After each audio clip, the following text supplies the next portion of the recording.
What is going on, New York Giants fans and all you delusional New York Giants fans out there?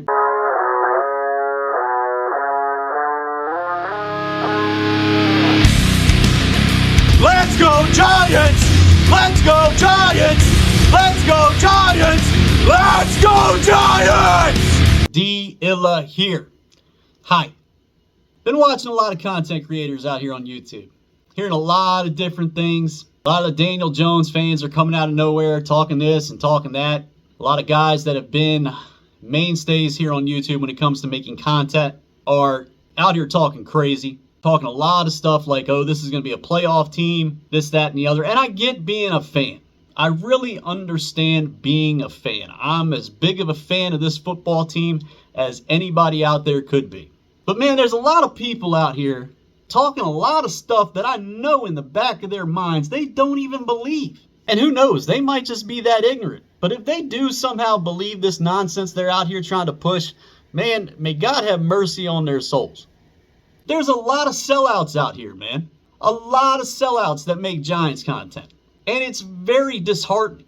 These people will put out anything just to get you to hit that subscribe button and that notification bell. And it's a detriment to the fan base. It really is. And then they want to argue with you about this stuff. Then they have to come up with all this stuff off the top of their heads just to try to make what they're trying to say make any kind of sense at all. And it's kind of like when it comes to Daniel Jones, whether he's a good player or not. You believe a lie long enough, that lie becomes your reality. And that's how a lot of the Jones fans are. Like, what has this fan base become on here? Again, I get being a fan, and it's fine to be a super fan, but don't be a super idiot. They are so afraid to tell you something that's going to make you upset or make you think twice about buying that t-shirt or that hoodie or that sticker you can put on your car with their face on it, with their logo on it. Man, that shit cracks me up. Some of these people out here, man, need to really tone it down a peg or two. Make you feel this way about them, that you're going to hit that unsubscribe button, turn those notifications off, and that they're going to lose some portion of their fan base that they've worked to build up. And that's what a lot of content creators have become here on YouTube when it comes to the New York Giants. And it's like the people out here that are trying to do the merchandise thing, man. What they don't understand is once they take $1 from their audience, they become a puppet to that audience that they just took the $1 from. Their free thinking when it comes to the New York Giants is completely thrown out the window. Because now it's become an obligation for them to make that person that has bought something off their website with their likeness on it, with their logo on it, to make them happy. And they can no longer think about things from a logical standpoint when it comes to the New York Giants. And I'm not talking about everybody out there. There are some people that make content for the Giants that do a really good job, that do push merchandise out there. Guys like Chris and Bad Dog, man, they've established themselves to a point where there really ain't much that they could say to this fan base that's going to change anyone's mind that listens to them, man. They could say pretty much anything in regards to this football team. They're established. There ain't nothing more they need to do. I mean, Bad Dog's got damn near 500,000 subscribers. That guy should be pushing t-shirts, sweatshirts, cups, anything with his logo on it. I'm not concerned with it. Again, I just put out a video of a freaking garden that I knew nobody would give two shits about.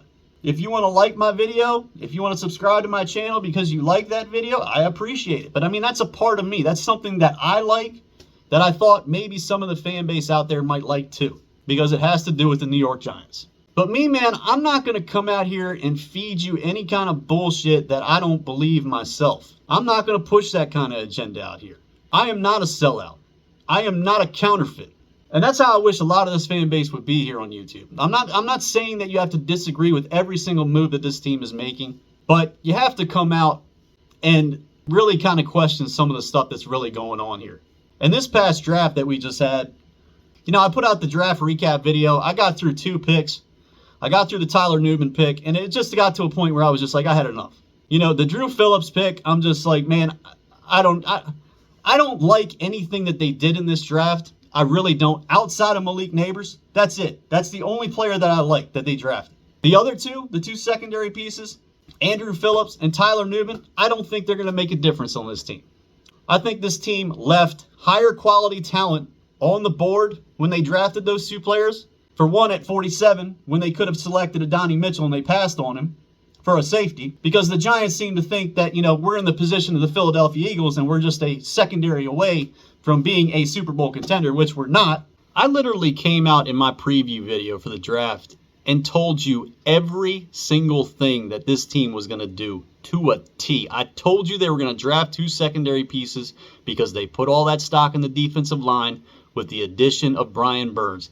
And that's exactly what they did. And they passed on a guy like Adonai Mitchell, a guy that could have been an X-wide receiver for this team, regardless if we drafted Malik Nabers or not. I don't give a shit. Just take the talent when it's there. Don't be so stuck in 2024 and think about the team's future. And that was my point when I said that. You didn't have to draft a safety right then and there. There's other free agent periods in the future. There's other drafts in the future. Again, this isn't a competitive football team this year. So just take the fucking talent. And that was my issue with the whole entire pick. And as soon as that pick was made, Tyler Nubin, all my interest in the draft just went right down the drain. There was so much talk about Adonai Mitchell having a lot of similarities to a guy like CeeDee Lamb. And I'm telling you right now, if Adonai Mitchell turns into anything that resembles CeeDee Lamb, we got big time problems here. Because I guarantee you, based on Tyler Nubin's athletic ability, I've seen him getting burned up by no-name wide receivers in college. What makes you think he's going to be able to stick with the guys that play in this league? And all you people out there always screaming that, oh yeah, I've watched the tape, this, that, and the other. Well, how closely did you watch it? You ever seen the movie Major League when Tanaka Hiroshima is out there playing left field? And Bob Uecker's like, well, he's going to need a rocket up his ass to catch that one. That's going to be Tyler Nubin trying to catch an NFL wide receiver that gets past him in the third level of that defense. Even the linebacker that he drafted from UCLA, there's nothing spectacular about the guy. He's got no speed. He gets lost in the traffic in between the first and the second level of the defense pretty often. And I get he's a 5th-round draft pick, but it's like, whatever. Theo Johnson, man, I've seen countless tight ends come into this league that have had a lot of attributes that a guy like Theo Johnson has that don't work out. Guys like Albert Okoneum, Greg Dulcich, Jeremy Ruckert, Zach Kuntz from last year. Remember him? Who else is out there? Who's the guy from the Colts? The big tight end. Jelani Woods. Yeah, there's been a lot of guys that have come out that have been extremely athletic that are supposed to be the next Mark Andrews, Travis Kelce, Zach Ertz, so on and so on, that don't amount to anything in this league.